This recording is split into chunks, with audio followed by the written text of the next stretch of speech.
Hello and welcome to the latest episode of the Piano 101 podcast with me, Fran Wilson, the cross-eyed pianist. In this episode, I meet Marc Yeats, a landscape artist and composer, to talk about creativity, interpretation and much more in a long-ranging and very interesting conversation. I do hope you enjoy it.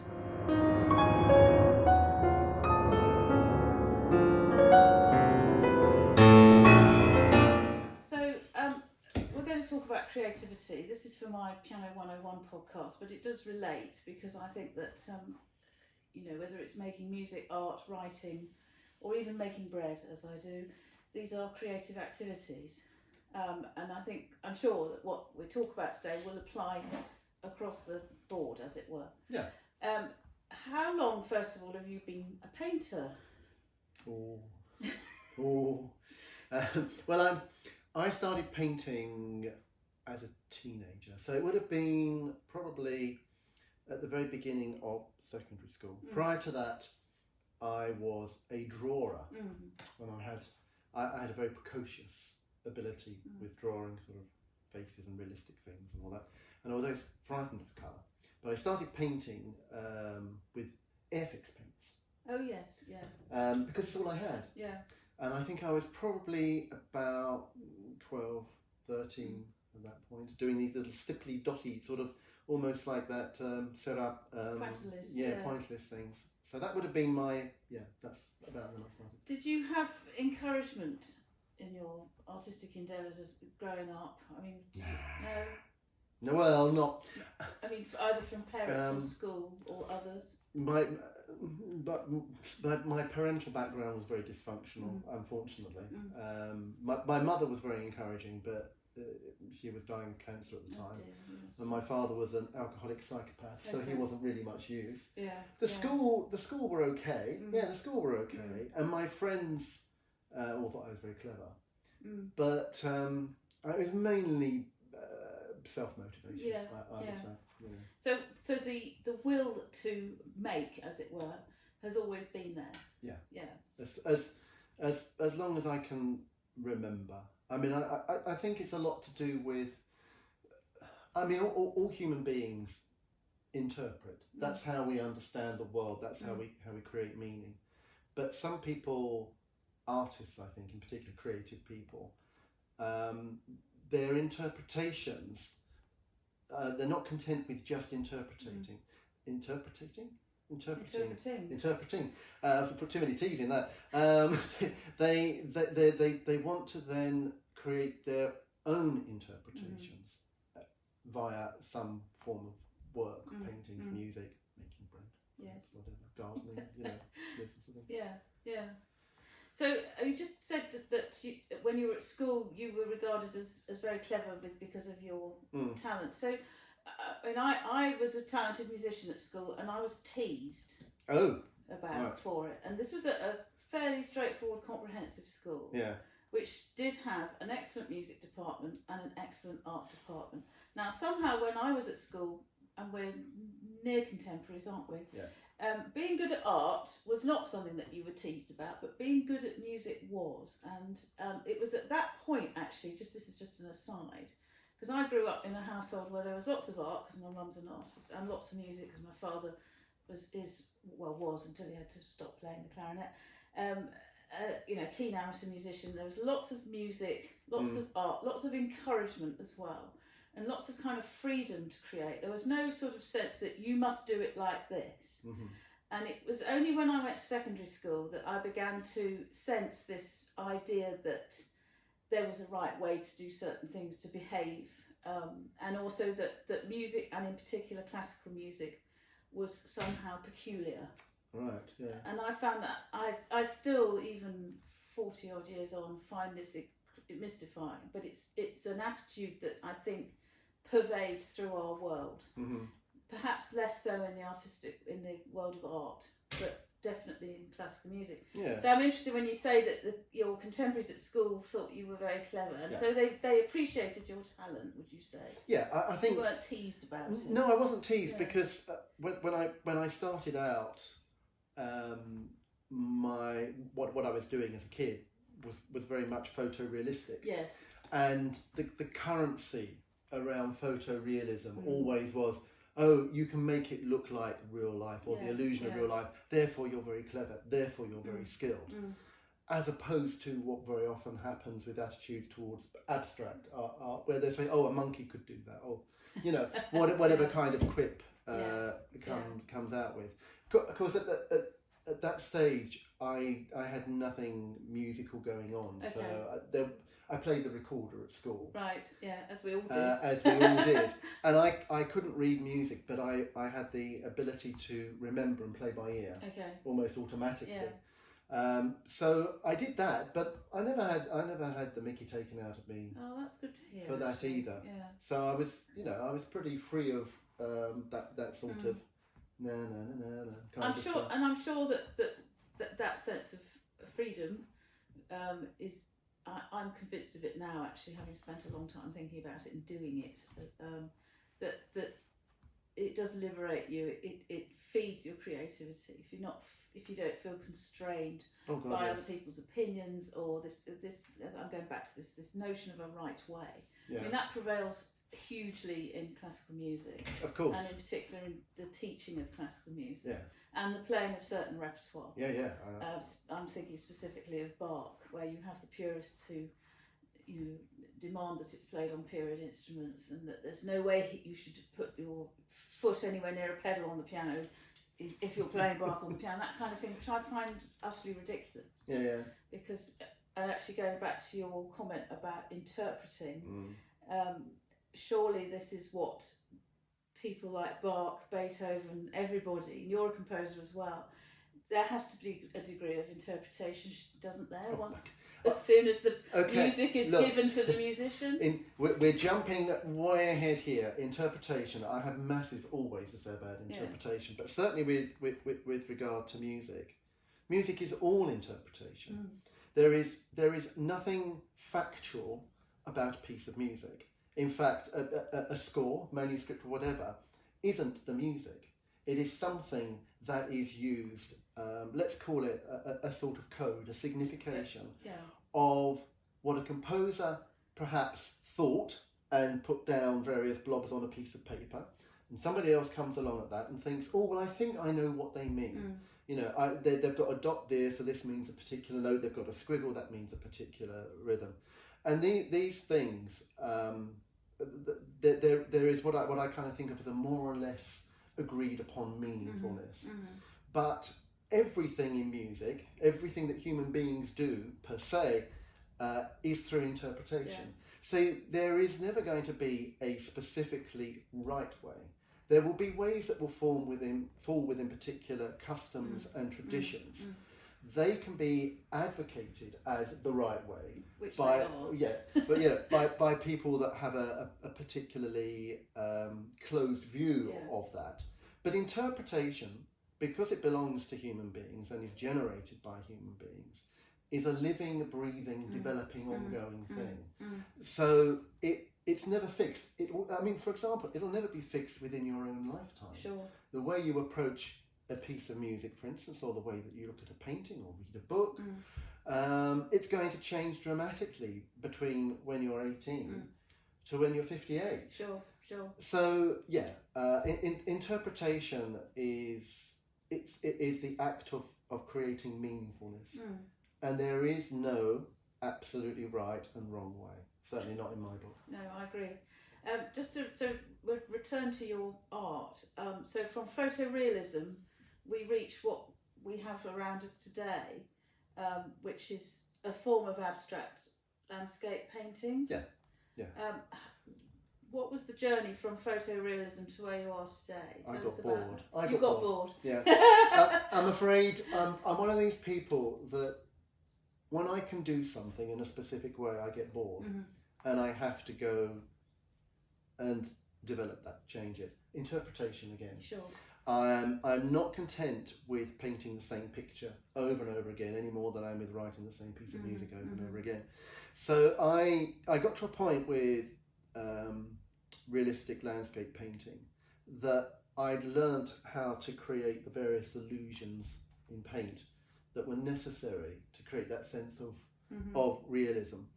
But there was, I kind of came up against a brick wall because I realised that there was areas of interpretation and expressiveness that you couldn't go beyond if you were going to conform to the rules that enable you to create this realism. So I had to break out of that into a kind of abstract expressionism. And I did that by experimenting and trying various things, and case of trial and error, really. Sure. But the long and the short of it is that when you experience a place, you interpret it, you embody it, you take these experiences. Of course, all experiences come into the body. They have to. They come in through the senses. They're processed, and they pass out again through the body when you make things. And I was very aware that I was able to, like everybody else, sense a whole range of things that weren't just physical objects in the sense of whatever I'm looking at that symbolises to me a tree is this specific sort of thing. And I realised that when you change colours, you do things in a different way. You loosen brush strokes. You create symbols that suggest what something may be. And in so doing, you create something that is more like the thing than the actual photographic replication of it. It's almost as if you are by creating these symbols, you're inviting people to use their interpretation. They then contribute something of themselves in the reading, which makes it more meaningful and more potent for them. Same as in good poetry. It is the use of words, and sometimes the words that are missing, or the sparsity of words, which create far more meaningfulness than something which explains every dot and crease and leaf on a tree. And actually, that also applies to music, doesn't it? Of Silences course. between the notes. That quote, I think, is very relevant. So, in developing your artistic persona, shall we say, I get the impression, because we've had several conversations about this, that you're somebody who, an autodidact, a self-teacher. You're keen always to extend your skills, because it has to be said that in order to produce art, music, words, there has to be a technical facility. Of course. And I mean, I feel this quite strongly, certainly with regard to music, that the technical facility gives one the foundation, which then allows the creativity to flourish. Because without that, you're kind of stymied, because there's only so far you can go. So what sort of things do you feel you've learnt and developed in switching from painting in a photorealistic style to how you paint now? I think I've learnt. Well, the first thing is I think I have developed my own symbolic language. Now that sounds very highfalutin. It's not meant to be. What it means is that I have developed a style of expression, and that style of expression has evolved through my interpretation, but also through my body, the movements that I use, the limitations. I mean, for instance, I can't necessarily paint very well like this. I can paint much better like that. But the way my arms move, the way I move across the room, the way I inhabit a space, all these things, along with the way I look, the way I perceive, the way I interpret, and then the way I try to deconstruct realism to imply it with very minimal or very contradictory means, and by creating contexts for things to coexist in a painting. So if you see something here, you think, oh, that might be a tree because this might be something else. So it's trying to not necessarily state the obvious.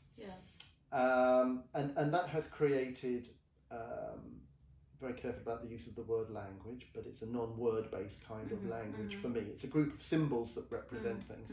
And then when people look at that, they will recognise my hand in the work, because that style is embedded. All those things have enabled the painting to become more and more personal to me. I would say. Whereas photorealistic painting, in many respects, because it belongs to a particular tradition, and as I said, to create that kind of work, you have to adhere to a lot of rules and regulations. It isn't the best thing for self-expression. What it perhaps allows you to do is frame a subject, create a mood by playing with light and different things. But when it comes to the brushwork that you're using, you are more restricted. You can't kind of do that and say, oh, this is photorealistic. But you can with the sort of thing I do. Sure. Yeah, because people expect, if it's presented as photorealism, people are going to expect a certain image kind of thing reproduced. Are there any specific artists who you would draw on for inspiration or cite as influences? No. No. I mean, the reason being that I've encountered a lot of art of other people, and some things kind of resonate and others don't, or certain works with certain artists resonate. I mean, I was always interested in Francis Bacon. Oh, that's interesting. Yeah. I'm very interested to hear that, actually, Mark. That's unexpected. Oh, okay. Given what I see around. Yes, but you see, with Francis Bacon, very much kind of used a technique where he would throw things around and wait for things to emerge, and then would consolidate them. True. Well, I do that. I start off with paintings that are like scribbles and chaos, and I wait for things to emerge from them, and then I consolidate them. What the viewer sees as the end process may bear absolutely no resemblance to where I started. So he is someone whose work, kind of the visceral nature of it as well, I really liked. The other extreme is Jackson Pollock, because of the way he would throw things around and create works that were very, very textural. But then I'm also an admirer of Turner. Oh, my mother would be pleased to hear that. She's a great admirer of Turner too. You know, the first impressionist, possibly, they are arguably. Incredible paintings. Yeah. You know, and also John Constable and traditions from that time. I enjoy them a great deal.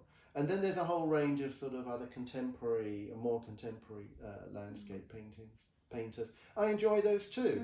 But there isn't one artist who I would have modelled myself on. Or same applies to composers. Exactly the same thing. Well, the same question actually I would have asked with regard to your composing, but we don't need to cover that now. No, but what I would say, there must be one or two. What I would say is that my starting point, apart from a few things that were played at school assemblies when classical music was played at school assemblies. Yeah, I remember that time. Which I don't particularly care. I mean, you know, Aida. March of the Anvil choruses and the goblins or whatever, I don't know, but there was one of those. There was the that was played. There was some things by Handel, but my attraction to music when I was growing up, quite by chance, came through Vaughan Williams. Okay. He was my entry point into music, and I grew to love the English school, the pastoral school, the cowpats as they call it. You only have to look at my CD collection when I'm painting, and 90% of it is cowpat. And people go, oh, it's so old-fashioned, it's so parochial, it's so this, so that. But I love it. Anyway, I love it. It's none of those things, though, is it? Well, I agree. Now you've said that, it connects for me with your paintings. John Constable, Vaughan Williams, these are, and what you're doing, there's a thread. There is a thread. A thread of Englishness, which is very distinctive and special. And Englishness, for me, through landscape. Absolutely. It's directly related. My compositions, my paintings are all directly related to the landscape. Hence the title of my book, Music, Painting, Landscape and Me. They are inseparable things. It is my interpretation of the landscape through a lifetime that has led to my paintings and to my compositions. So I know that you've lived in Dorset for some years, but you also spent a long time in Orkney. Skye, sorry. Yeah, Skye. 23 years. Where I regret I've never been to that part of Scotland and would like to, because I understand the landscape there is very special as it is here. So there was inspiration presumably for your art, but also musical inspiration up there, wasn't there? Yeah, well, yes, yes and no. It's a funny situation because I went up to Sky as a 22-year-old, but somebody who was already embedded in chalk landscape and loved it. And musically, I was only just starting out when I got to Sky. I mean, really, when I first moved to Sky, I knew no composers, no professional musicians, nothing. I just had all the urges to write. Okay. And I didn't really start writing properly until I was 32 years old. So, it was a slow gestation. But the scenery on Sky did have a huge impact on me, but not the kind of one that you would think. I found it too complex to paint. Right. It's interesting. Because of the way the forms worked. And it didn't work with me quite in the way. I did do some paintings up there, probably about 20. But it was never my heart landscape. It was never the place that I felt was mine. Unlike the chalk downlands of England, which I kind of feel are. And musically, there was something very textural about the heather, which was like everywhere. And these sort of entanglements of heather and these little green patches of grass and what have you. And I used to look at these, and at the time I'd kind of just got to know some of Ligeti's music. And all those sort of little insect-like mechanisms and twitches and things. And I was thinking, hey, there's something like that, which is something like this. And so there was a kind of detail and entanglement that came out of my time of looking at Sky. And it was when I was on Sky, I created my largest abstract paintings, which were based on landscapes, but not landscape representative in any sense. Yeah. So whereas you can look at my work now and think, oh yes, they're landscapes, even if they're quite a bit removed sometimes. Though the paintings that I did on Sky were not, they were entirely removed. Yeah. So it had a big influence on me, but not kind of in the more romantic sense that you can think it would. But musically, is that where you found your urge to compose was beginning to be the spark was there? That's where I got very frustrated. No, my urge began a lot earlier. My urge began really when I was at primary school. But not being able to read or write music was a huge disadvantage. But the urge was very great. By the time I got to Sky, my urges were overwhelming me to the point that I'm not a God-fearing kind of person, but I used to say, for God's sake, God, take this away from me, take these urges away, because I was, what would I say, 50% urges and 50% frustration, and bugger all anything else. And I just spent my life full of ideas and no means to do anything about them. This comes back to what you were saying about technique as a facility to make things. It wasn't until I started teaching myself to read and write music when I was 16, but it was such a slow and agonizing process that ran way behind my imagination for what I actually wanted to create. Hence the frustration. But when I was on Sky, through a whole range of events, I applied to go to the Hoy Summer School that was run by Peter Maxwell Davies in 1994, and I sent off some of my earlier compositions, and I got on, and that was like the point where everything changed. I mean, I went from knowing nobody to sitting in my room on Sky composing, with no hope of ever hearing anything, to suddenly being in the company of Sir Peter Maxwell Davies and Scottish Chamber Orchestra and blah blah blah blah. And within weeks of that, I was on Radio 3. I had something done by the BBC Philharmonic, I had something done by the Scottish Chamber Orchestra. Anyway, there was this bizarre change from obscurity to suddenly being like in a kind of, it was really weird. But being amongst those people, I mean, Peter Maxwell Davies in particular, but others, that must have been incredibly inspiring as well as perhaps frustrating, because there's always, my limited experience of things like summer schools is other people's talent, other people's creativity, and the terrible tendency that I think we all have to look at what others are doing and make comparisons.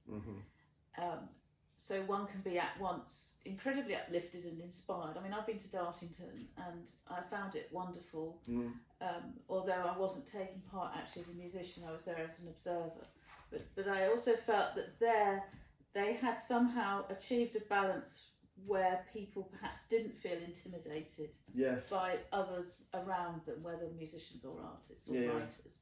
But I think that it's difficult to achieve that. And especially when you're in the presence of someone as revered as Peter Maxwell Davies. So how did you feel being amongst those people? Well, the first thing that happened to me when I was on the Hoy Summer School is I had by day 2 I had a kind of breakdown.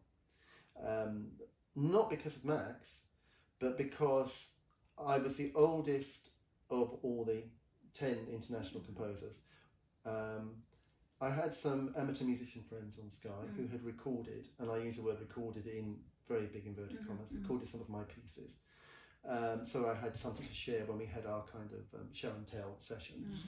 Music stands falling over, things out of tune. It just disaster, phones going off. And I decided to go first and did my presentation.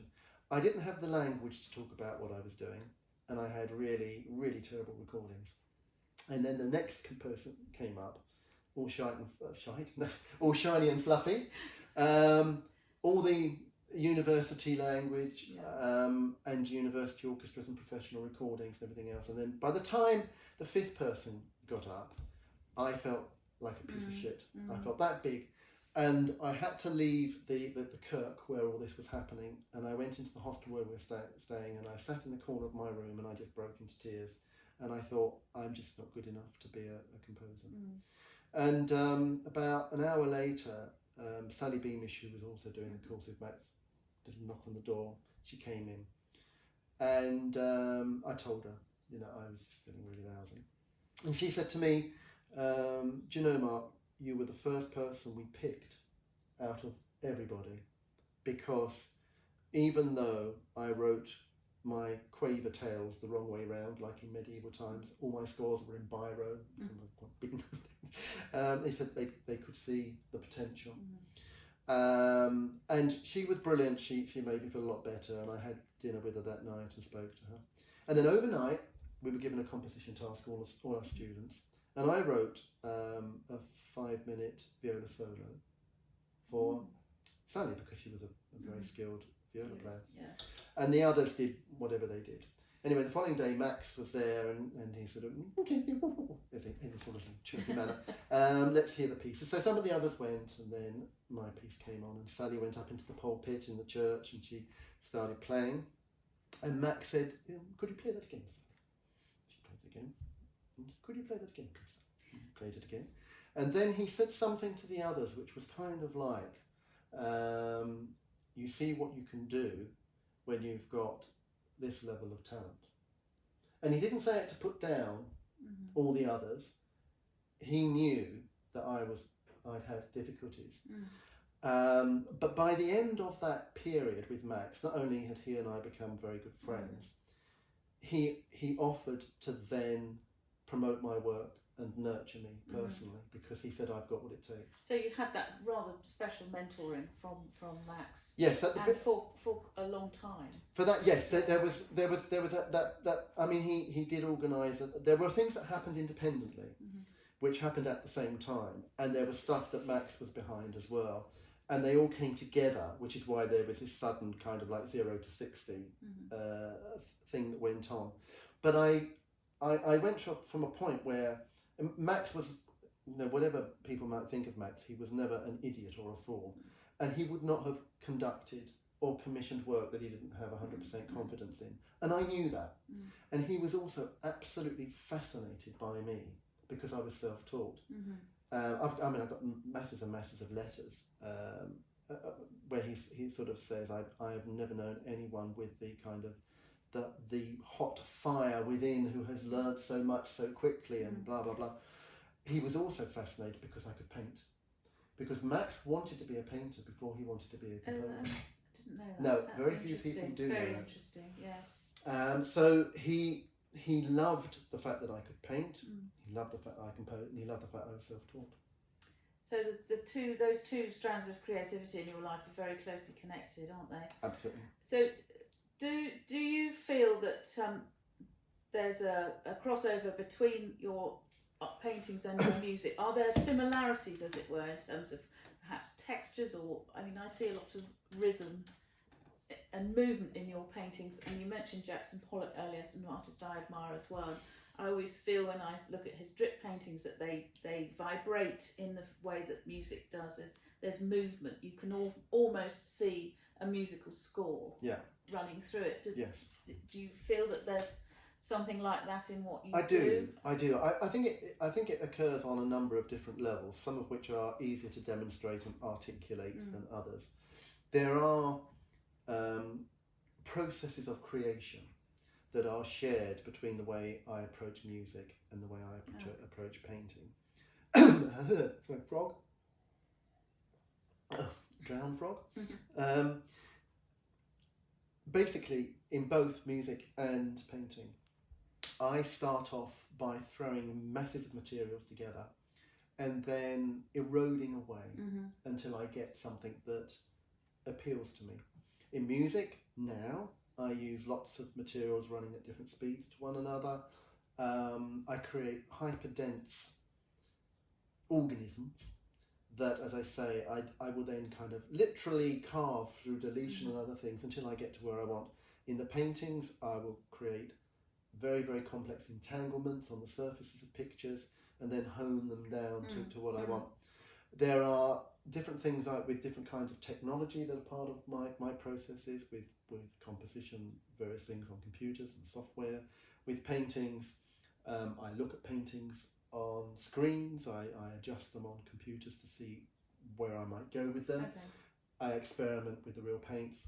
Do you sketch? I do, but there's a sort of sketching with paint element that goes into a lot of the paintings to begin with, that is absorbed within the process. And if you look at them, there's quite a lot of line in them in various places. Just as a point of interest, so is all this taking place within the board, the canvas? Yeah. You don't. So I said you do sketch. So you don't do separate work. No, I don't do separate work that is then incorporated in some way into it. Yeah. I may experiment in media, so I might take the image of a painting and put it into media. First of all, because if I see it as a photograph, I see it differently to seeing it here, which helps me to not be snowblind. I get that. I might put it into a computer and change all the colours dramatically using software to see, I wonder what it looks like if the sky's bright orange. Yeah. What kind of dramatic... I may not use those things, but I learn a lot through doing it. They're not sketches in the sense that you mean, but they are side projects that inform. Yeah, no, I understand. I mean, I think perhaps you could say that working on the computer. Do you ever use things like David Hockney's thing that he's so keen on, the iPad artist? No, but never had any experience interest in that. No, I'm not surprised actually, because it's a funny medium. But I guess it offers the opportunity to just kind of mess about, as it were. There's a lot to be said for it's clean messing about, isn't it? Yes. But you see, I'm really into the physicality of paint, the scraping, the slapping it about, the rubbing it off. There is something about the tangible nature of it, which in itself is a joy, and you learn from. So doing it removed through some kind of interface like that, it's different. It sanitises it in a way, doesn't it? Well, it does. You don't get dirty. I mean, I come out of here sometimes looking like I'm a South American Indian or whatever, just kind of covered in paint and... no, you don't get that. And also the finished result is also a flat digital thing. Yeah, they lack depth. It has an illusion of texture, but it actually isn't. It's just pixels. It's true, and I've whilst others have raved about, for example, Hockney's iPad paintings, when I've seen them in exhibitions and I've seen rooms and rooms of them at the Royal Academy, they do nothing. No. But you see his paintings, real paintings, and there's something. Yeah, there's a depth. It's a matter of choice, and you know. I think he's just somebody that likes to be able to say, look, I did that, and he was using that technology when it was still quite recent. So in terms of writing music, then, do you sketch? Do you have a notebook? Do you use pen and paper? It's all done on computer.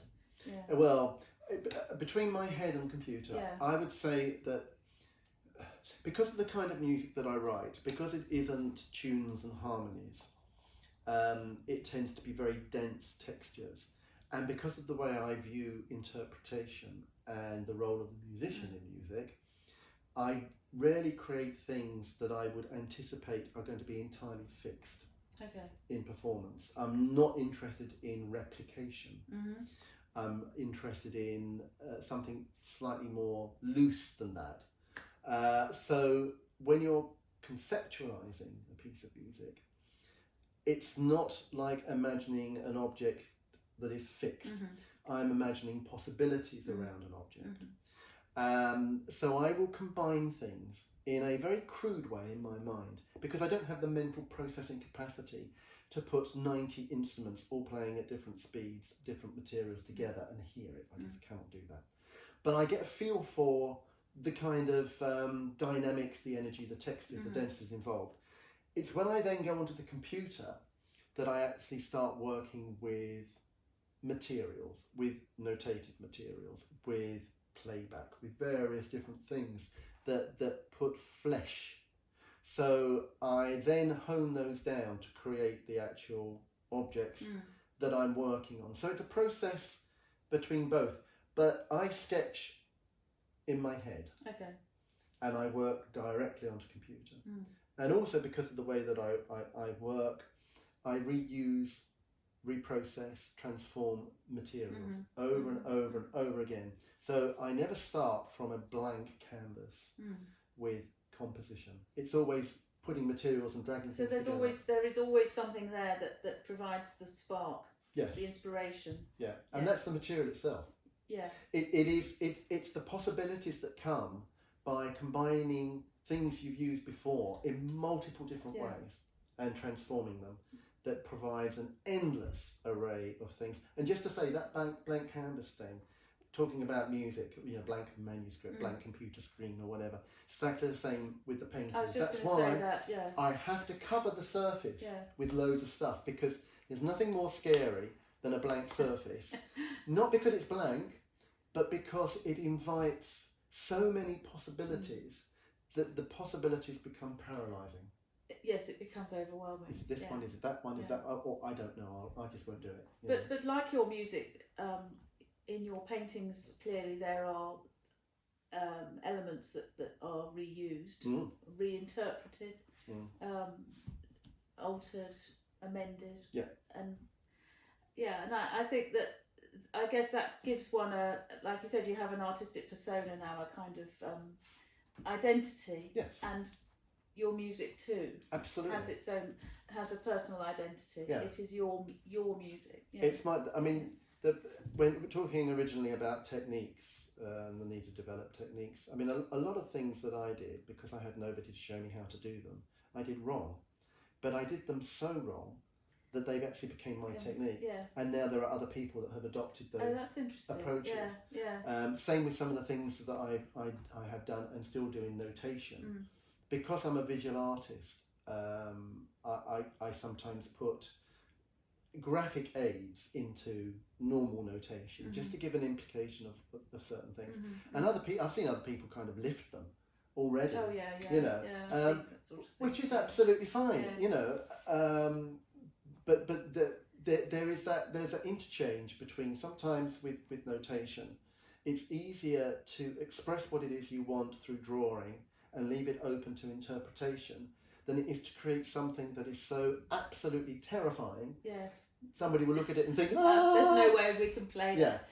So when the music then reaches the musicians for rehearsal and performance, presumably because of the way you work, there's quite a lot then of flexibility on the part of the musicians. So you are open to them, obviously, if you're there working with them, they can ask you questions about the music, and you also are open to them making suggestions about how it. So it's not immovable. No. Unlike a painting, where what I intend is fixed materially in the subject. You can see this brushstroke goes here and this is here, and you look at it. What you interpret from it is your business. I can't have intentionality over interpretation. But with music, I know that before somebody hears it, I'm the first person to hear it, if you like, in my head or via playback or whatever. Then there's me and the musician, or the musician who are the second people to hear it. And then at the end of that chain is the audience, the listeners. But that has already gone through a whole range of interpretive processes and been filtered through a whole range of people.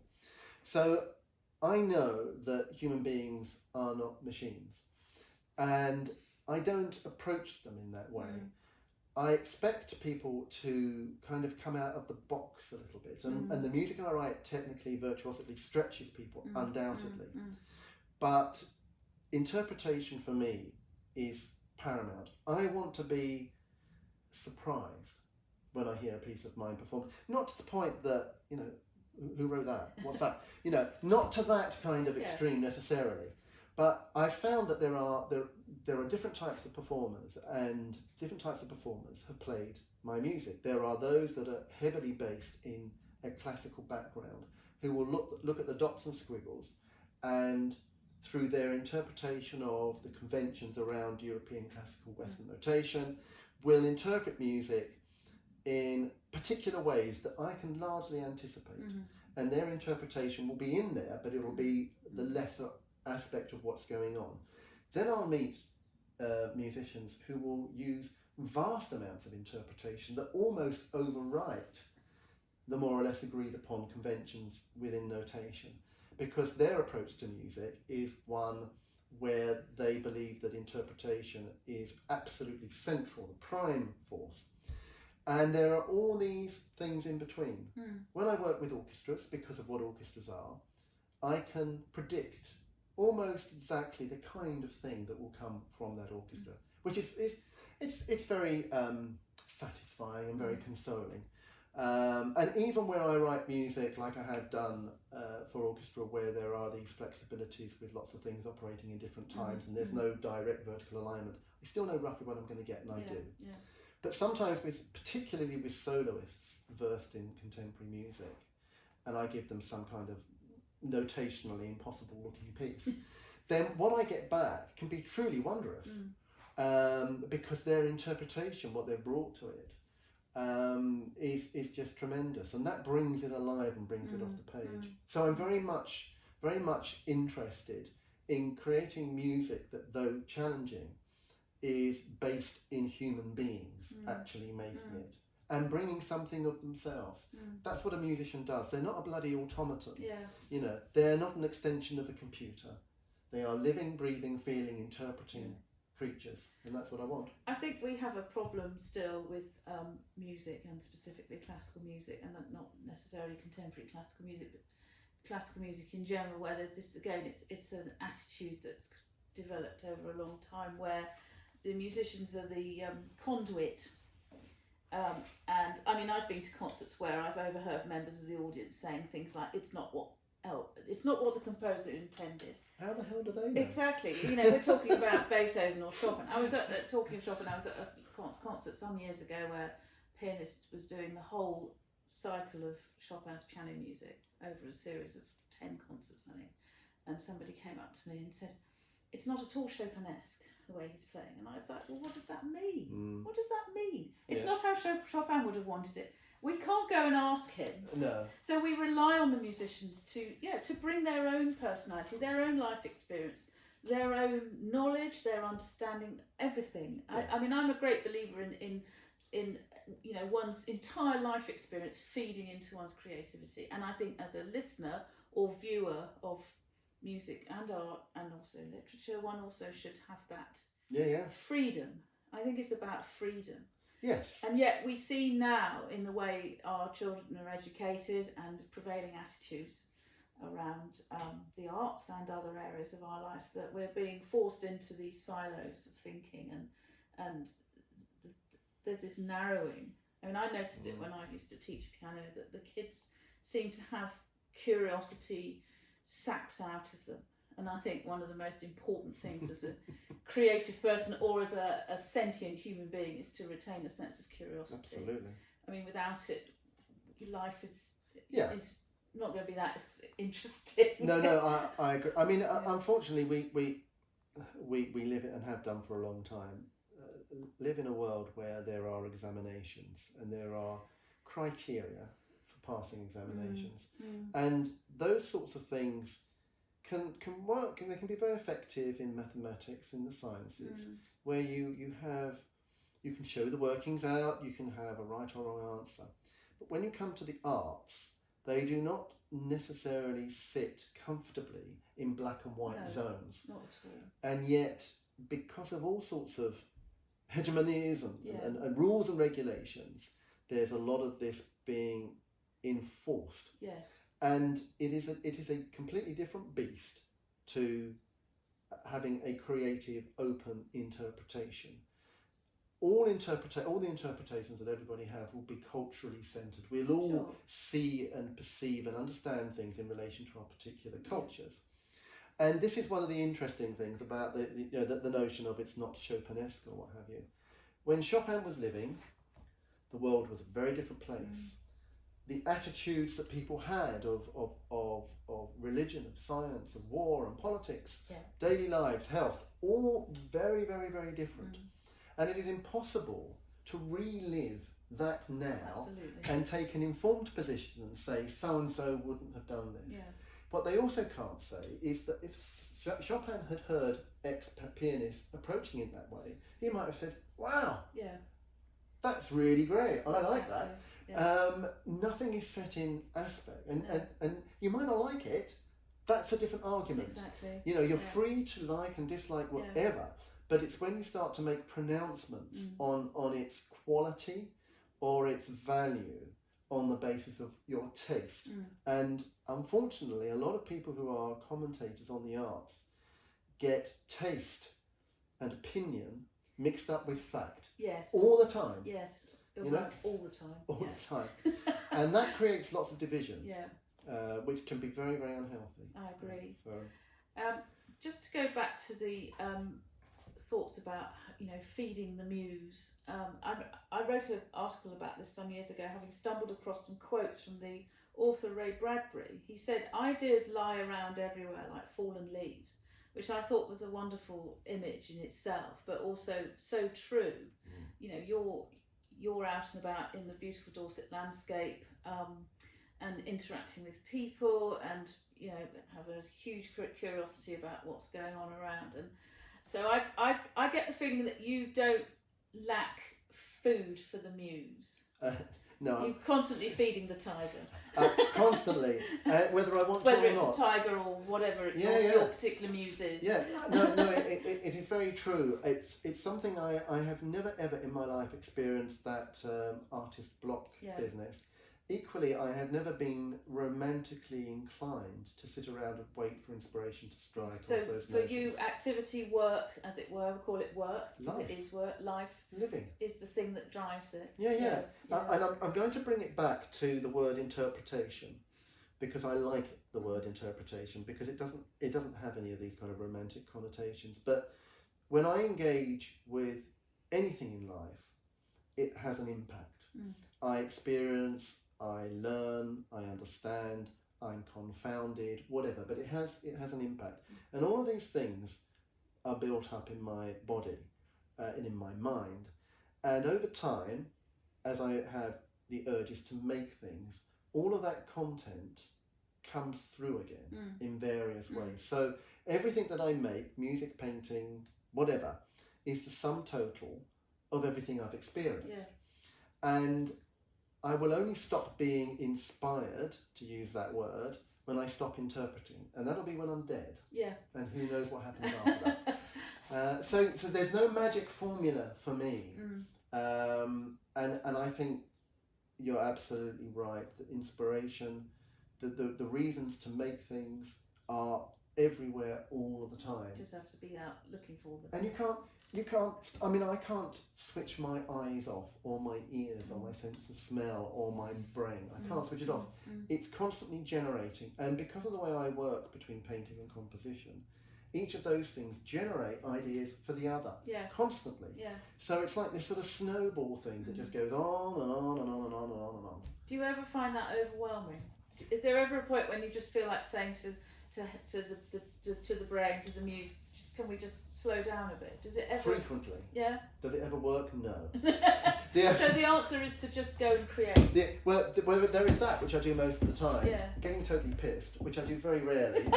That helps because my brain. But then I kind of rant on about philosophy or something. So I mean, I don't know. But lying on the beach in the sun and going swimming, I would say, is a great physical surrender for me, and that kind of just. It's I mean, I swim and walk as well, and there's something about.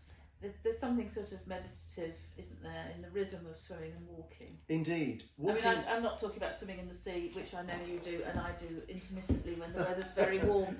But even just going up and down the pool, where the mind is the body and the mind are taken away from the work space. Yeah. And actually, that's often for me when ideas for writing become much more potent. Which means then I've got to rush home from the swimming pool to write them down. Yes. But it also gives the head and the muse a break, so that one can come back refreshed, which I think is important too. You can't be doing it. Well, you can, I guess, all day. Can you? I mean, do you get into like also a kind of flow state when you're painting or writing music? Yeah, I mean. So time you forget. Time. I get up in the morning. I come here. Zone, I paint. I go home in the evening. I do a bit of writing, I get into bed, I read what I've written, I look at the photographs of what I've painted, I think about what I'm going to do the next day, then I get up and I do some writing on a piece of music. That reminds me of a project I've got to do with somebody else. Then the idea is where the material's coming from, and all that material reminds me of something I did in the painting. Yeah. It is non-stop. Sometimes I can't sleep because of it. I get into bed and I cannot switch it off, and I don't like that, but I don't know what to do about it. I understand. I have similar things. Or waking in the middle of the night thinking I must... And that again, when one's been in repose, that it's funny how it's almost like, there is this notion, isn't there? The slow thinking fast. That the slow part of the mechanism is then generating ideas that appear at unexpected times, particularly in the middle of the night. The fascinating thing about the human brain, the mind, is the way that it will work in the background, out of awareness, and then it will bring into awareness various things. I mean, I've had complete paintings flash up to me. Yeah. Not that I've ever been able to, because you can't, no. But they've come up, and I've thought, oh, that's bloody good. Who did that? Oh, me. And on rare occasions, I've had these musical dreams where I have been spontaneously realizing and listening to music as it kind of flows through, creating this sound, being the performer and all at once, and it's absolutely amazing. And you wake up and you think, oh, that's the best thing I've ever heard, and then you think, I must write it down, and then there's this feeble scribble that doesn't even come close to it, and then you look at it the day after, you can't even remember what any of it was about, because the nature of going back to notation, the nature of notation very often captures virtually nothing of what music is, because all of what music is relies on what comes through the human being. It's not what's in the dots themselves, because they are dots and squiggles. It's just a text. Yeah. I've had very interesting conversations over the last few years through my interview series and with musician friends and colleagues about the effect of lockdown on creativity, and I'm interested in your thoughts on that. So some people have said that suddenly to have all this time, particularly performing musicians, when concerts stopped, and it soon became apparent that they weren't going to start up again for a long time. So for a lot of people, it at first seemed wonderful. They had time, and I know for one pianist friend of mine spent the time learning huge amounts of new repertoire and revisiting previously learnt repertoire, reacquainting himself with it, and finding huge amounts of pleasure in revisiting. But then another person said to me, time initially it was wonderful, and then it became a chore. And for me, that's certainly my experience. My writing completely dried up. I had no urge to write, yes, nor play the piano. I felt completely sapped of creative spirit, and I've come across that with other people too. So how did you find it? I mean, it sounds to me as if you probably quite enjoyed it, that you just could get on with what you were doing. I wouldn't say I didn't enjoy it in that sense. No, I don't mean that. Of all the curtailments in freedom and seeing people. Yeah. I couldn't paint. You know, at the time I didn't have this studio anyway. I couldn't paint, but I did write endless amounts of music. Nothing different there, really. Yeah. The thing was that I approached a number of musicians and said, "Oh, if I write such and such, would you like to perform it?" And a lot of people said yes. Most of them haven't subsequently, but a number of them have. So I just concentrated on writing and found that perfectly good. I was excited. I avoided, for me, what was the trap of writing pieces about lockdown. And that's because I can't do that, because I'm very reluctant to talk about things that I create that are about anything in particular, particularly music, because it's about so many different things to me every different day. Sure. So I don't do that. But they were written during lockdown, and I think there was a particular flavour. I experienced a huge amount of frustration because it was in the middle of my PhD. Of course, yes. And it had practical implications on, you know, I was delayed by a year and a half because of that, because all the performances that were set up couldn't happen. So that really did get on my proverbials. But I was writing pieces for my PhD. I was writing, because they were all big orchestral pieces, and by contrast I was writing smaller chamber works. And that took up all of my time. I also did a lot of walking because it was exercise, and I was walking where nobody else was anyway, so it didn't make any difference. Well, we had a similar experience where we were. I felt in that respect we were very fortunate. There was a much greater degree of freedom. Oh God, than if you were in a tower blocking, or even where we lived in London, where neighbours would have been snitching on us. Yeah. But I found the imposition of containment was what was so soul-sapping from a creative point of view. And I think we talked about this briefly when I came over the other week, that I think it's important that one has a creative space, whether it's a studio like this or simply a desk or a corner of the room, which is where you go and write, create, whatever it is. And also that one makes the choice to go to that space. Yes. And during lockdown, it was imposed on us from on high. And I think for a lot of creative people that I've spoken to, felt very limiting and, as I said, sapped them of their creative will. Yeah. But then I found, and it's a bit like what you were saying just now, that you know the work, it drives more work. Once I've found the urge to write again, it just had to be exercised. It's like practicing the piano, same kind of thing. You just have to keep going back to it and keep at it.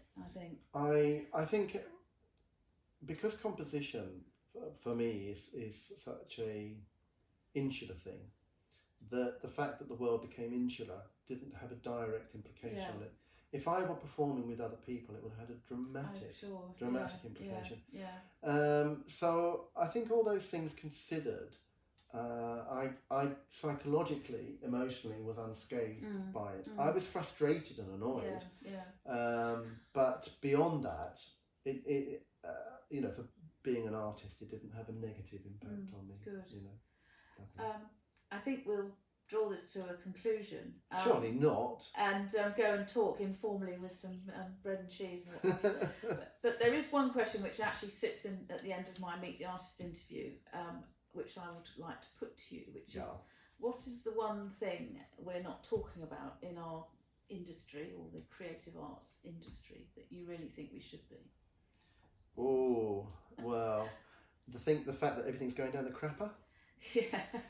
We are talking about it, but I don't think anybody's quite realising the destructive momentum that is occurring. And certainly within the visual arts, I would say from my experience at the moment, okay, there is a depressed market around selling and buying artwork because of the economic situation. But within music, there's an attitudinal disintegration. I agree. Yeah, and it's not new. I think it's been brewing. Yeah. I mean, I've been I would say in the industry for, how old is my blog? 13 years, and I have become more and more aware of it. I mean, it's going back to what I was saying at the very beginning about how I was teased at school for being good at music, specifically classical music. Yes. I think we're at a terrible point where attitudes about elitism within classical music are bonkers. It's mad. Insane. You know, it's worse than it ever has been, yes. I think. Yeah. And I think that's been aggravated by issues with funding and other things, but and I don't know how we get out of it. Well, frankly. I don't have an answer. No, I don't have an answer either. I mean, I see a lot of it stemming from various aspects of postmodernism and the way that notions around interpretation and value have gone to a point now where the role of the expert and the role of spending a long time in studying something has been devalued to equate to somebody else's opinion. Yeah. And that has created all sorts of strange new power struggles, which have taken on some very, very bizarre kind of morality as well. And that includes, for some unknown reason, the logic that if you earn £500,000 a week as a footballer and live in a mansion and have a lifestyle like nobody else, you are not elite. Yeah. But if you happen to write a piece of music that has a few squeaky notes in it and a bit of dissonance, you're a kind of filthy ivory tower, irrelevant piece of muck, and elitist. But also elitist. And also an yes, elitist. which is it's crazy. It's different definitions or interpretations of the word elite, isn't it?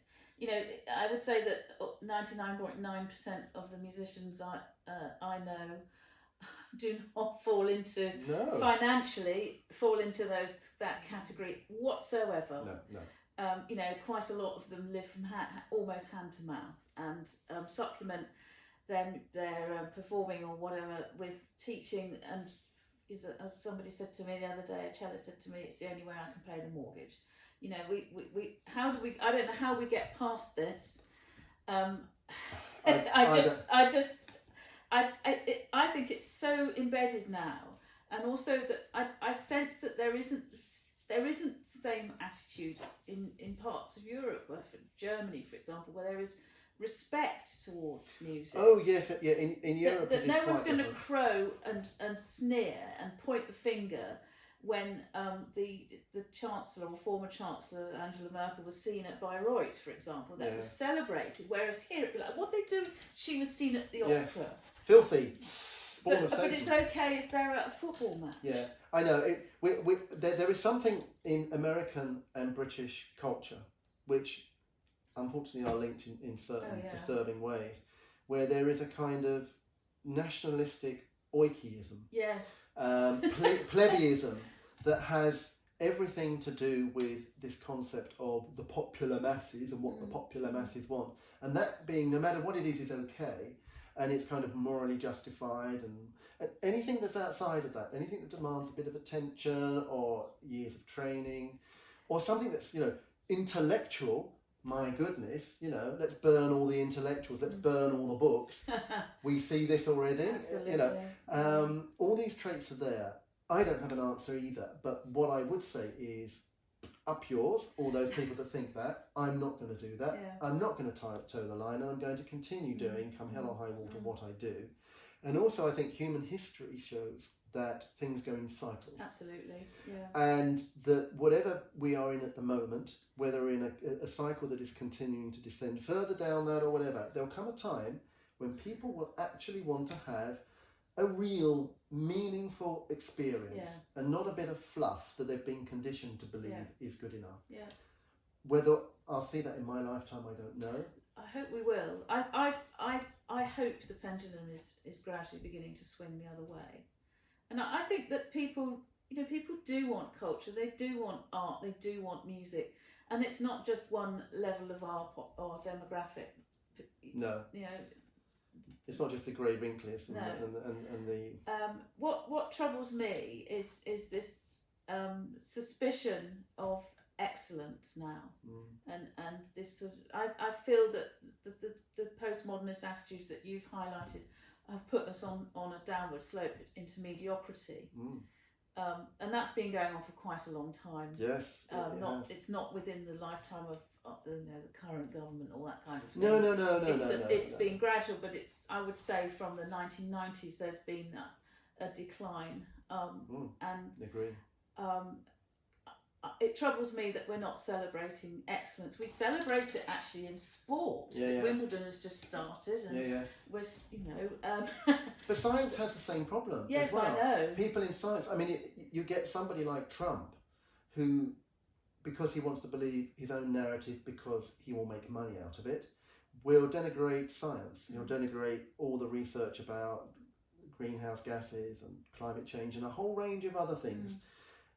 It's when you've got people like that who are in power of very large democracies, lots of dollars, who are basically saying, "Oh yeah, don't listen to your doctor. You've got COVID. Drink bleach." If you're going to go down that road, and you've got a lot of people who will just be sucked into that, it's no wonder that the role of science and experts, the value of fact and evidence. Is now being completely put onto the same par as hearsay, gossip, and opinion. True. That is at the core of where we're going. And until that's rectified, until humanity gets a kick up the backside, what can you do? What a point on which to end. It's a lovely point. Listen, the point positive. If you're a creative person, just love what you do. Exactly. Do it. And it's very interesting you say that. Many of the formal Meet the Artist interviews that I have on my site, and in fact I think there was a Scottish composer and accordion player who featured recently. She said, write the music that you love or that you like. Paint the pictures that you like. I think this is such an important message. And I also would add, from a musician point of view, play the music that you like. Don't feel that you've got to play Bach to make you a proper pianist. Any of that nonsense. Just love it.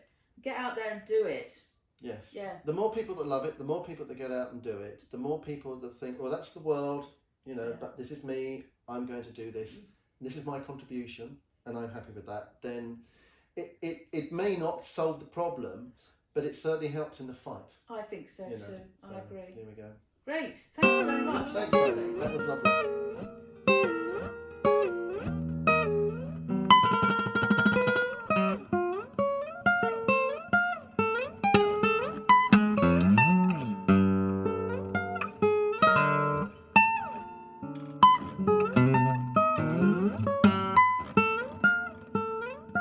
Mm-hmm.